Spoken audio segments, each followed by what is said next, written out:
Hey, how's it going everyone? This is Wile I am here. In today's Fuji Friday, there's definitely a lot of announcements that just has happened and there's going to be more to come. So there's a lot to cover, so let's go ahead and get right into it. The first thing that I want to cover is that there is going to be a Fujifilm X Summit on September 20th, which means there's going to be a lot of announcements there, which means that I really want to cover that news as soon as I can. So it's on the 20th, which is on a Friday. So for me, when I film Fuji Fridays, I film it on a Thursday, and then of course publish it on a Friday. So next week expect a Fuji Friday and probably a Fuji Saturday, because I will be watching the summit, and then if there's anything that's really interesting, I definitely want to cover that. So just to get that out of the way, but I am excited to see if there's going to be new lenses, new camera bodies, new whatever technology that they're willing to announce. So hopefully we're going to get some really good things. Definitely check out sites like FujiRumors.com to get your up-to-date news on stuff like that. But let's go ahead and move on.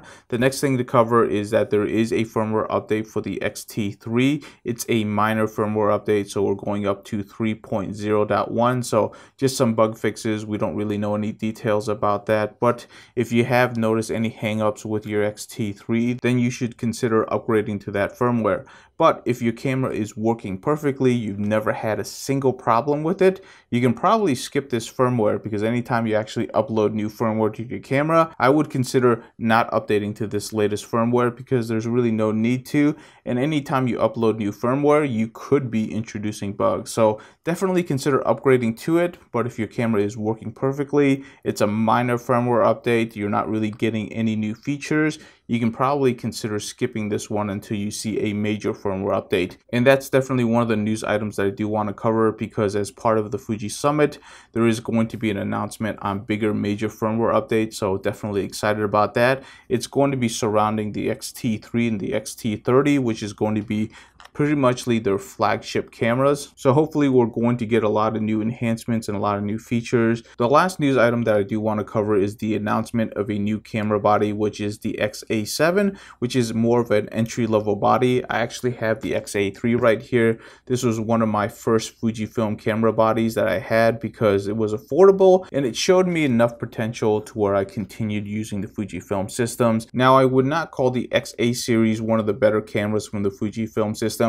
It has been an entry-level camera, and there is a lot to be desired about the camera systems, because they are a little bit slow and a little bit clunky, and the focusing on this particular one wasn't really all that good when I actually got it. So definitely an entry-level camera. I've always said that the first camera that you want into the Fujifilm system has always been the X-T20 or X-T30. These cameras have been great. In fact, when I got the X-A3, I quickly updated to the X-T20, and that's what really sold me on the Fujifilm system. Once I actually upgraded to the X-T series, they have been really great cameras and I've been sticking with them. But looking at the specs in the promotional videos of the X-A7, this could potentially be a great entry-level camera that I could recommend. Like I said, the X-T20 was always my bar on entry-level cameras that you want to get, but the X-A7 could potentially be the new bar for entry-level cameras for me, because it has that hybrid nature. It's both good in videos and photos.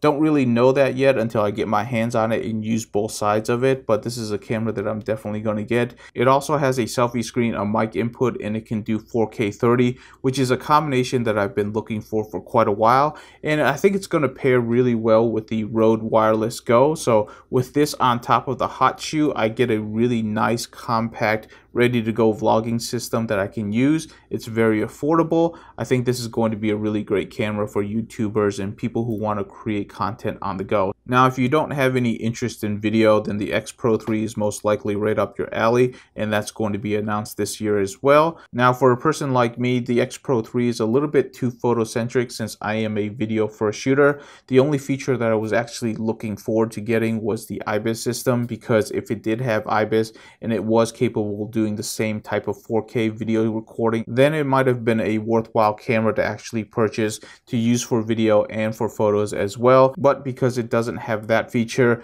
I really can't foresee any other features that would make me want to buy the X Pro 3, but I could be wrong. Hopefully Fujifilm surprises me and put some other great feature into the X Pro 3 and make me want to purchase that particular camera body, but only time will tell on that. So that's all of the news stories that I have this week. Thank you so much for watching. I hope you have a great weekend, and I'll see you next Friday, and hopefully we'll have some great announcements on September 20th.